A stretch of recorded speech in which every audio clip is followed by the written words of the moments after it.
Assalamualaikum warahmatullahi wabarakatuh.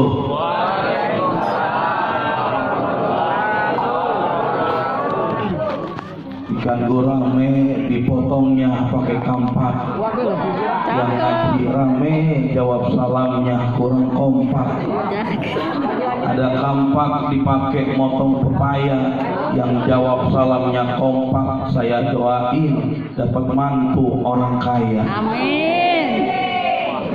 Daun salam buah nanas, yang jawab salam saya doain utangnya lunas. Amin. Bayar, jangan amin doang.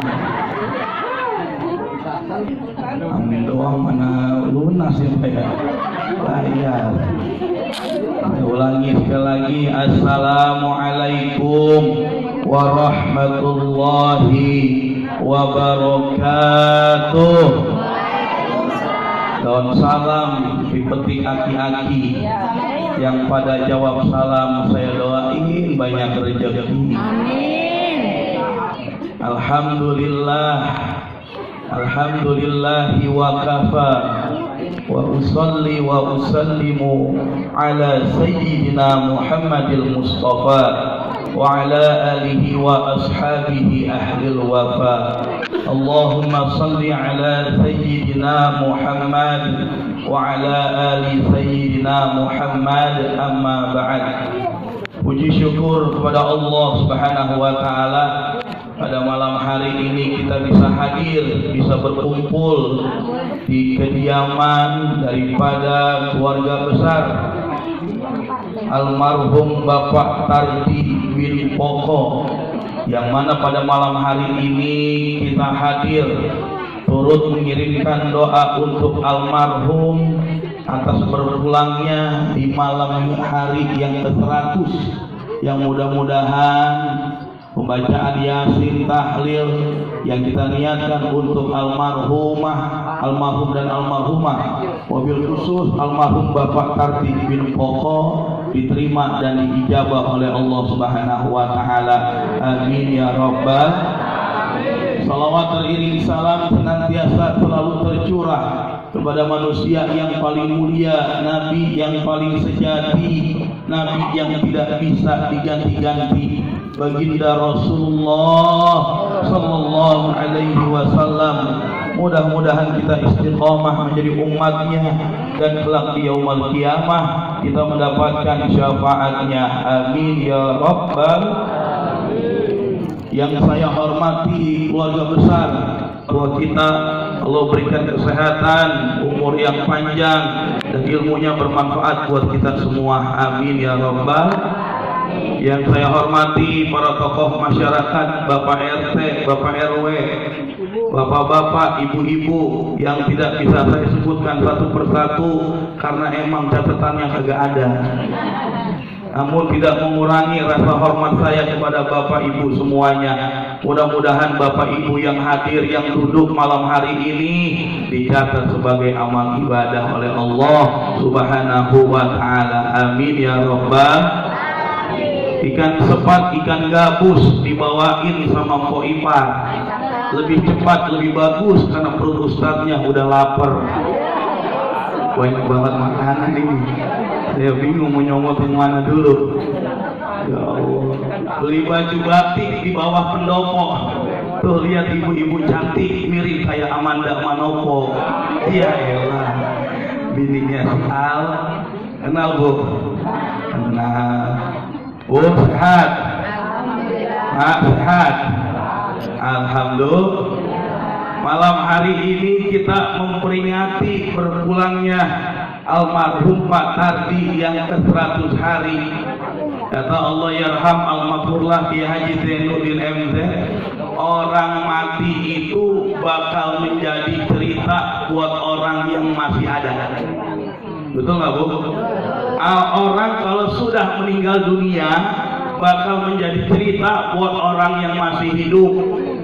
Baik tidaknya cerita orang yang meninggal dunia itu terlepas atau tergantung sama apa yang dia pernah lakukan di alam dunia ini. Saya yakin Pak Tardi ini orang baik yang datang banyak. Bapak-bapaknya banyak, ibu-ibunya banyak, betul nggak? Kalau Pak Tardi kagak baik, mah saya yakin tetangga juga pada ogah datang, betul? Ini bukti beliau orang baik, beliau orang soleh. Sampai malam ke-100 aja masih banyak yang datang. Maka sejatinya kita ini bakal menjadi cerita buat orang yang masih ada. Maka selama ibu bapak kita semua masih diberi nafas sama Allah Subhanahu wa taala, kita disuruh berbuat yang baik, disuruh beramal soleh, biar nanti kalau kita meninggal itu jadi cerita yang indah yang bakal diceritain sama orang. Jangan sampai ketika kita mati orang malah ngomong, ngapa bukan dari kemarin orang mati. Betul nggak? Ada yang kayak gitu. Itu jelek banget tuh, biar rasa akhirnya dia mati juga. Kita nggak boleh, jangan sampai kita kayak gitu. Maka malam hari ini kita memperingati 100 harinya berpulang daripada almarhum Bapak Tardi bin Poko. Yang pertama, ibu bapak, malam hari ini kita tahlilan. Tahlilan itu manfaat yang pertamanya khusus buat si almarhum atau almarhumah yang kita tahlil. Saya yakin almarhum Pak Tardi malam hari ini senang, girang melihat istrinya, anaknya, mantunya, cucunya, keluarga besarnya ngirim doa buat beliau, undang saudara, undang tetangga, undang kerabat, kumpul ngirim doa buat beliau. Saya yakin beliau senang. Emang kenapa? Karena orang mati itu bukan kata kita. Kata kita beliau meninggal dunia, padahal beliau yang ngalamin cuma pindah doang. Betul nggak? Pindah dari mana? Alam dunia ke alam barzah, ke alam kubur. Makanya ibu bapak kalau kita ziarah itu kita ngucapin salam. Betul nggak Bu? Betul nggak Pak? Assalamualaikum ya ahli kubur. Betul. Itu ketika kita ngucapin salam yang di dalam pada nyaut. Cuman kita yang ngucapin salam udah kagak dengar. Wah, coba ibu ziarah ngari-ngari. Assalamualaikum ya ahli kubur, dijawab. Waalaikumsalam, datang juga lu. Akur kita habis, tasbih kita lempar, buku yang kita lempar, benda cepit putus, kenapa? Ada pocong. Itu yang di dalam nyaut, kenapa? Karena dia cuma pindah doang dari alam dunia ke alam barzah. Makanya ketika kita ucapin salam itu dijawab oleh almarhum dan almarhumah yang ada di dalam kubur. Jadi yang dibutuhkan sama Bapak Tardi ketika ia meninggal dunia adalah doa, wabil khusus dari doa anak-anak yang soleh. Malam hari ini beliau senang dikirimin doa. Kira-kira doa Bapak sama Ibu sampai apa kagak? Nyampe. Kalau ada orang bilang ngapain tahlilan, ngapain ngirimin Fatihah, kagak nyampe. Kita jawab aja sama orang, bang sini lu mati dulu dah, ntar lu tunggu di kuburan gua kirim Fatihah dari rumah. Kalau Fatihah gua kagak nyampe, lu balik lagi. Pertanyaan saya, Bapak Tardi udah 100 hari balik apa kagak ke rumah nih? Berarti nyampe apa kagak? Nyampe Fatihahnya. Jadi gak usah dengerin orang yang kagak cinta tahlilan, yang kagak demen yasinan, biarin aja. Fatihah kita sampai buat siapa? Almarhum dan almarhumah, wabil khusus almarhum Bapak Tardi. Yang kedua, manfaat tahlilan buat siapa? Buat kita nih Pak Bu yang masih hidup. Kita diingatkan tentang kematian. Betul nggak Pak? Betul nggak Bu? Setiap kita pasti bakal mati. Ibu bapak udah hafal banget ayatnya. Kulun nafsin dha'iqatul maut. Pinter-pinter banget. Setiap yang bernyawa pasti akan merasakan mati. Ibu bakal mati, bapak bakal mati, ibu bakal. Kalau saya tanya sama ibu, mendingan bapak duluan apa ibu duluan? Bareng.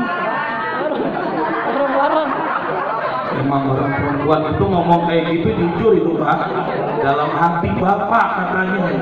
Padahal kalau bapak mati dia nangis Pak, goser-goser sampai sebulan kagak mau makan. Gila ditanya gitu kan siapa duluan mati, bapak. Sebenarnya emang Pak kalau mau lihat survei itu yang banyak mati duluan itu laki-laki dibanding perempuan. Betul nggak Pak? Lebih banyak kan mana janda sama duda? Janda banyak banget. Jadi sebenarnya nggak heran kalau tanya milih bapak duluan apa ibu duluan? Bapak, karena emang sebenarnya Pak tiap hari kita lagi dibikin mati sama bini Pak. Betul nggak Pak? Lah bapak agak kerja, bini tetap minta. Bapak agak punya penghasilan, bini tetap minta. Bapak bisnis belum gol-gol, bini tetap minta. Tuh yang bikin orang lagi cepet mati. Betul Bu. Jadi jangan bapak itu banget, jangan. Kalau saya tanya bapak milih bapak mati duluan apa ibu duluan? Tuh ketawa, suami takut sama bini. Gue pengen jawab ada bini gua. Orang laki mah kalem Bu. Padahal dia kalau bininya meninggal, bapak juga sedih. Betul nggak Pak? Bapak kalau tinggal bini sedih apa kagak? Tapi sedihnya bapak sama bini beda. Bini mah bisa berbulan-bulan, bapak ya Allah. Paling kan seminggu, baru 1 bulan udah bisa nyanyi. Barulah 1 bulan diriku ditinggalkan, udah bisa nyanyi lagu duda coba. Itu bapak kalau ditinggal sama bini ketika dikubur kan dia nangis tuh bininya tuh. Kan ketika udah masuk liang hati urung sama tanah ya. Itu bapak nginjek tanahnya paling kencang sambil sesebukan nangis, betul nggak? Ibu jangan kira dulu bapak sedih.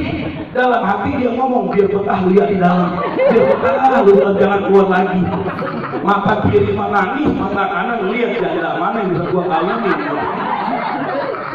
Jadi hati-hati lu jangan girang. Jadi setiap kita pasti bakal mati. Yang muda mati, yang tua mati. Jangan mentang-mentang muda pede banget. Saya mah matinya belakangan. Coba aja kita lihat sekarang banyak nggak Bu, engkongnya sakit, cucunya seger, cucunya mati duluan. Ada apa kagak? Banyak. Malam sehat masih ngobrol, malam tidur, pagi kagak bangun lagi. Banyak apa kagak? Banyak, ada yang kayak gitu. Jadi kita jangan mentang-mentang muda Pak, percaya diri ini umur bakal panjang. Coba kita lihat artis pada meninggal dunia usia muda. Nike Ardila, cantik, kaya, terkenal, masih perawan, mati. Betul nggak? Mubadir tuh orang. Gimana mubadir? Cantik, perawan, masih muda, mati. Ada kematiannya. Kalau udah tiba jadwal kematiannya, nggak bisa dipercepat, kagak bisa ditunda. Biar kata ibu lagi ngaji, ya Allah matiin mumpung lagi ngaji nih, kalau belum waktunya kagak bisa. Biar kata udah sakit, stroke umpama, karena kata dokter itu stroke itu penyakit yang paling berat. Betul nggak Pak? Betul nggak Bu? Stroke itu penyakit yang paling berat. Jangankan stroke, seember aja berat Pak. Apalagi stroke. Stroke itu kan berat banget itu. Walaupun kita stroke sakit bertahun-tahun, kalau belum waktunya mati nggak bakal mati, masih panjang umur tuh orang. Tapi ada yang timbang kepleset di kamar mandi mati. Ngelihat tetangganya beli mobil baru mati, ada nggak? Ada apa kagak? Kalau ada mana orangnya tuh? Agak enak banget tuh orang hidup timbang ngelihat tetangga beli mobil baru dia meriang. Tetangga naik haji dia masuk angin. Besok tetangga kawin lagi dia mati. Agak enak banget tuh orang kayak gitu tuh. Jadi setiap kita pasti bakal mati, makanya kita datang tahlilan, kita diingetin nih, kita bakal nyusul almarhum dan almarhumah. Cepat atau lambat, siap tidak siap, mau tidak mau, setiap kita pasti bakal mati. Makanya Bu, Pak, ada 3 rahasia kematian. Yang pertama, kapan? Bapak Ibu tahu nggak kapan jadwal meninggalnya? Jangankan Bapak Ibu, Ustadz juga kagak tahu kapan kita meninggal. Kita nggak ada yang tahu, ini jadi rahasia. Yang kedua, di mana kita meninggal, kita juga nggak tahu. pengennya mah ibu bapak saya yakin kalau kita mati lagi ibadah pengennya, betul nggak? Di masjid lagi berangkat haji pengen banget tuh di tempat-tempat yang baik. Maka di mana kita mati kita pun nggak tahu. Ada orang yang lahirnya di Mabat, matinya di kampung orang, ada atau kagak? Banyak. Yang ketiga, apa yang jadi rahasia? Gimana cara kita mati kita agak tahu. Pengennya kita meninggal lagi sholat, lagi sujud. Kemarin kita ngeliat tuh ada orang lagi sujud, imamin sholat, kagak bangun-bangun. Jamaahnya ngeliat tapi senggol jatuh, tiba-tiba meninggal dunia. Ini matinya indah apa kagak? Matinya enak apa kagak? Mau mati kayak gini bu? Ntar malam siap. Ntar malam jangan, Ustaz itu siap. Gimana kita mati kita juga nggak tahu. Tadi saya tanya sama yang nungguin saya, almarhum meninggalnya kenapa? Gitu kan, sakit. Maka sebenarnya Bapak Ibu, orang meninggal itu ada yang namanya sebab hakikat. Betul nggak? Sebab-sebab orang meninggal banyak. Ada yang sakit, ada yang kecelakaan, betul. Hakikatnya karena memang ajalnya udah tiba. Almarhum Pak Kardi saya dengar katanya sakit. Saya husnuzon kepada Allah, orang yang sakit lalu dicabut nyawa oleh Allah, insya Allah matinya husnul khatimah. Amin ya Rabbal. Kenapa demikian? Karena ibu bapak ketika orang sakit itu sama Allah dicabut 3 perkara. Perkara yang pertama Allah cabut kekuatannya, betul.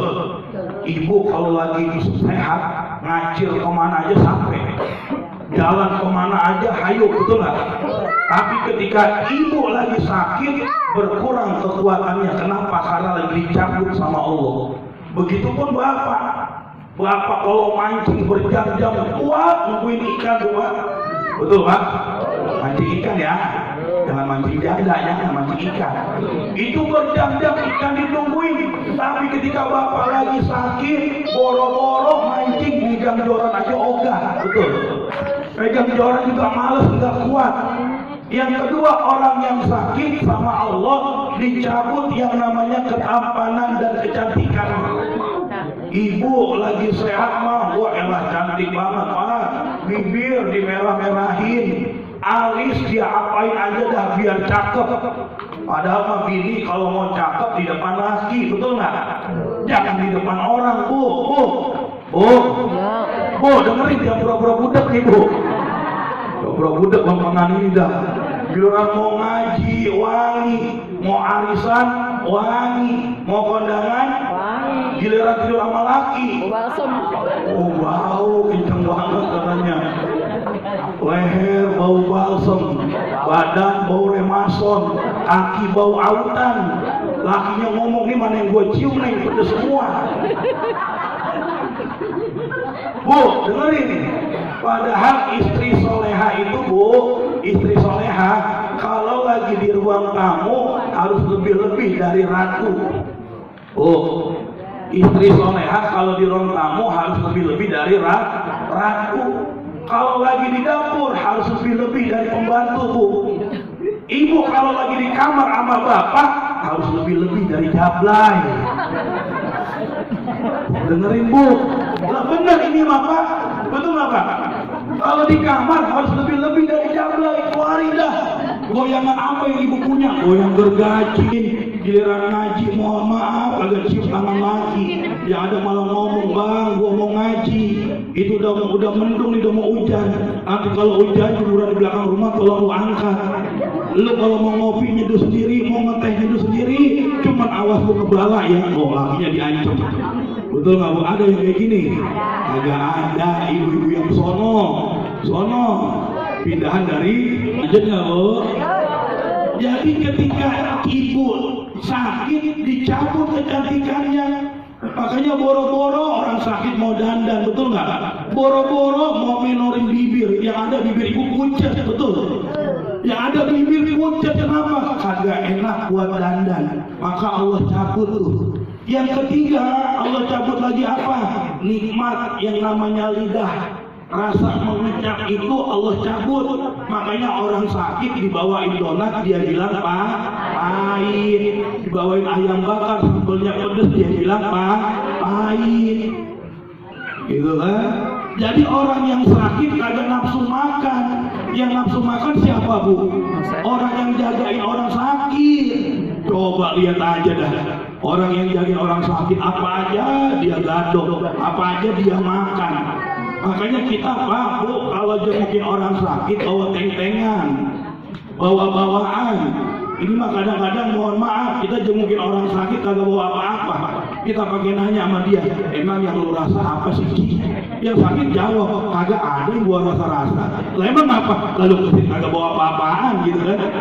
Kalau lu bawa jeruk gua rasa manis apa asam gitu kan?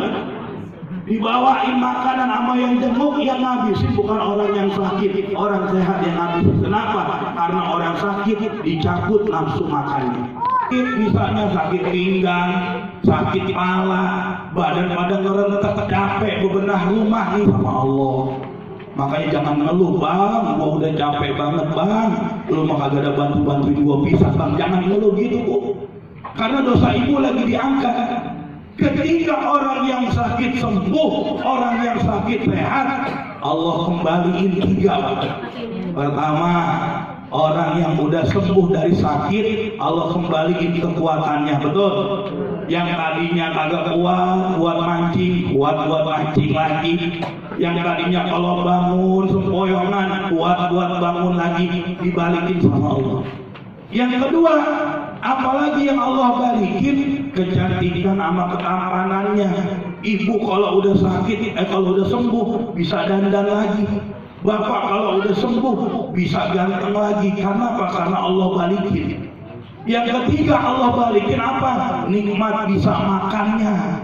Wah, makannya apa aja doyan gitu kan. Nasi uduk pakai semur jengkol dia makan. Kerang kumpah sampai kerang kumpah dia makan juga gitu kan.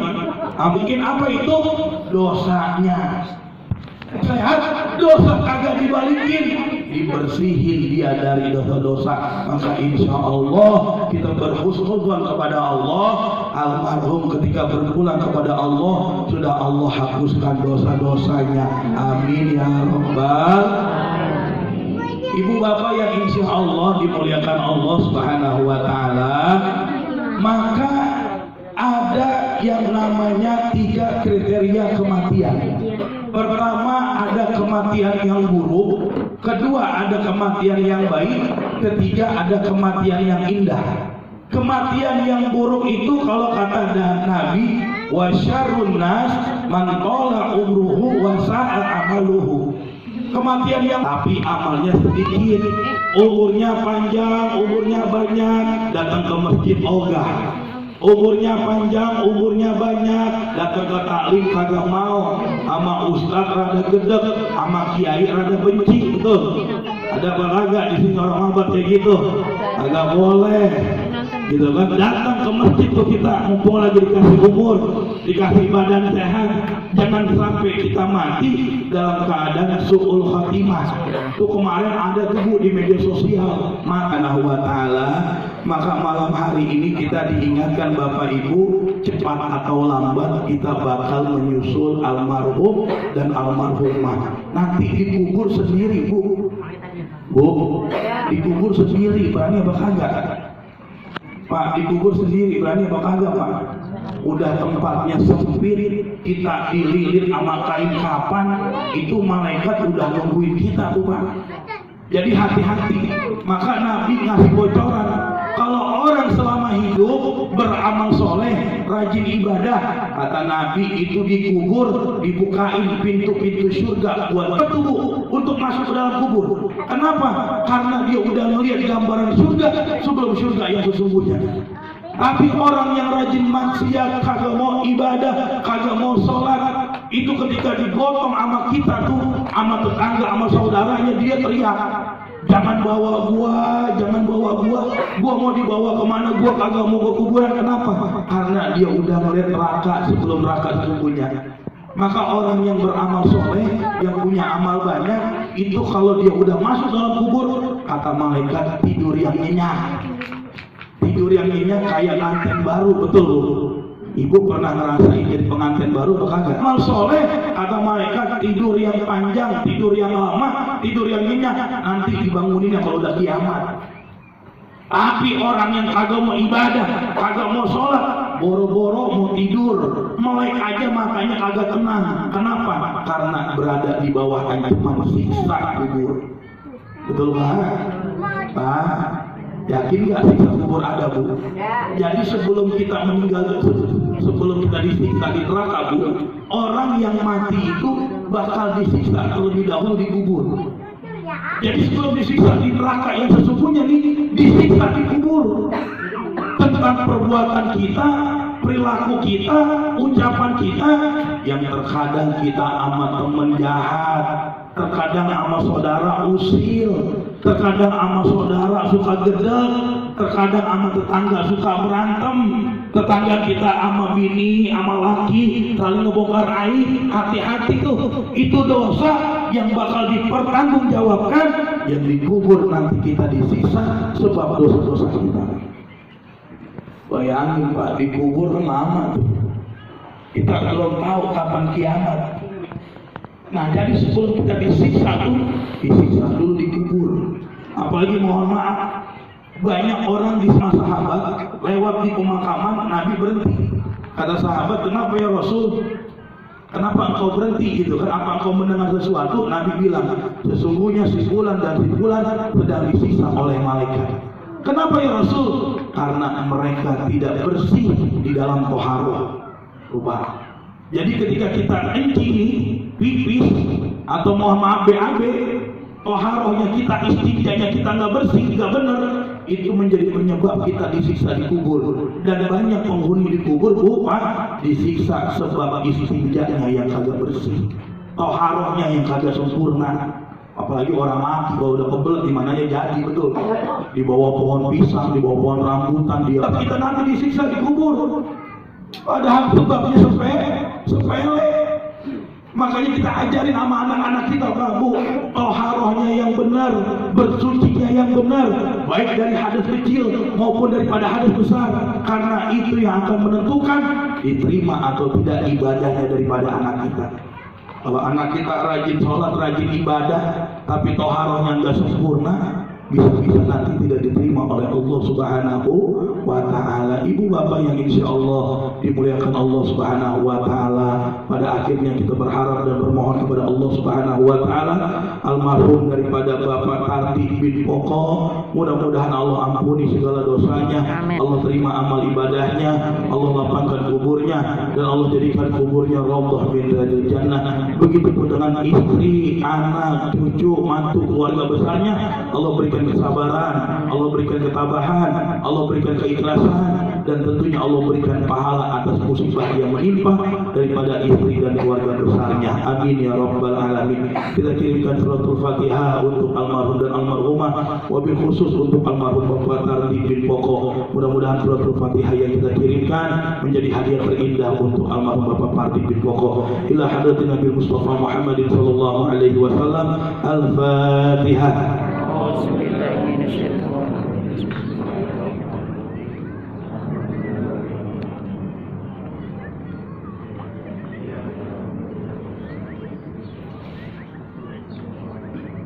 Astaghfirullahaladzim, astaghfirullahaladzim, astaghfirullahaladzim. Bismillahirrahmanirrahim. Alhamdulillahi rabbil alamin, hamdan syakirin, hamdan na'imin, hamdan yuwafi ni'amahu wa yukafi'u mazidah. Ya Rabbana lakal hamdu kama yanbaghi li jalali wajhika karim 'azimi sultani. Allahumma salli ala sayyidina Muhammad wa ala ali sayyidina Muhammad. Allahumma ighfir lana dhunubana wa liwalidina warhamhuma kama rabbayana shighara. Allahumma ighfir lil muslimina wal muslimat wal mu'minina wal المؤمنات الأحياء منهم والأموات إنك سميع قريب مجيب الدعوات يا قاضي الحاجات.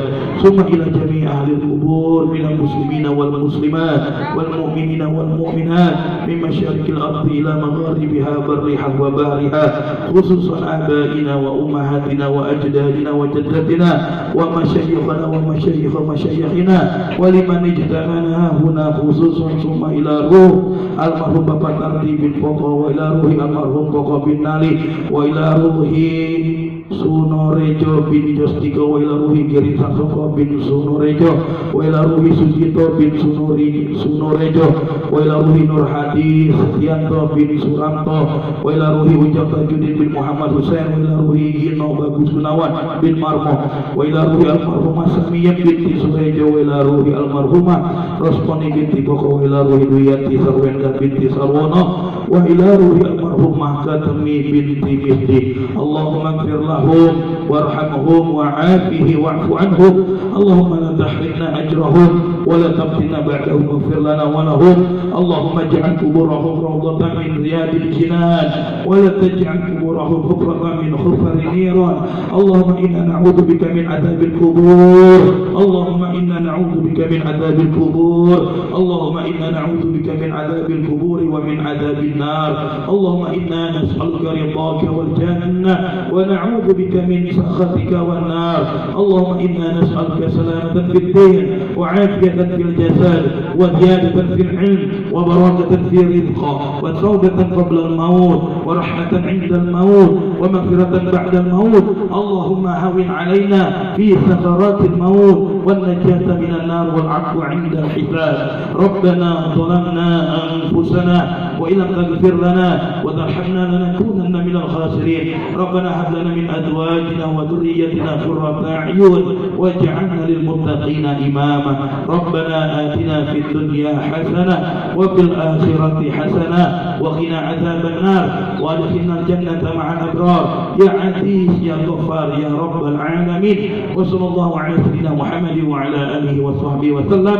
Subhana rabbika rabbil izzati amma yasifun wa salamun alal mursalin walhamdulillahi rabbil alamin. Bismillahirrahmanirrahim.